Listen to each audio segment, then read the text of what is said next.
சப்பாத்தி மென்மையாக இருக்க மாவை பிசைக்கும் போது சிறிது பால் சேர்த்து பிசையுங்கள். தேங்காய் நீண்ட நாட்கள் கெடாம இருக்க சிறிது உப்பு சேர்த்து ஃப்ரிட்ஜில் வைத்து சேமிக்கவும். தயிர் அதிக புளிப்பாகாம இருக்க பாலில் ஒரு மிளகாய் காம்பு போட்டு வச்சால் தயிர் அதிக புளிக்காது. பொங்கல் கிரீமியாக வர சிறிது பால் சேர்த்தால் ருசியும் தன்மையும் அதிகரிக்கும். வெங்காயம் வெட்டும் போது கண் எரிச்சல் வருதா? முதல்ல 10 நிமிஷம் ஃப்ரிட்ஜ்ல வைங்க, அப்புறம் வெட்டுங்க. கண்ணு கஷ்டப்படாது.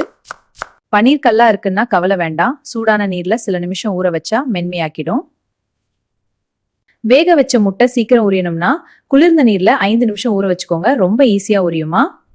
எலுமிச்சை பிழிக்க முன்னாடி கொஞ்சம் உருட்டி பிழிஞ்சா அதிக சாறு கிடைக்கும், வீணாகாதுங்க. கீரை நீண்ட நாள் பசுமையா இருக்கணும்னா காகிதத்துல மடிச்சு ஃப்ரிட்ஜ்ல வைங்க, சுருங்காம இருக்கும். குழம்புல உப்பு அதிகமா போச்சா கவலை வேண்டாம். ஒரு உருளைக்கிழங்கு துண்டு போட்டு கொதிக்க விடுங்க, உப்பு சரியாகிடும். தோசை மொறுமொறுப்பா வரணும்னா மாவுக்கு கொஞ்சம் ரவை சேர்த்தா போதும். சாப்பிட சாப்பிட மொறுமொறுன்னு வரும்.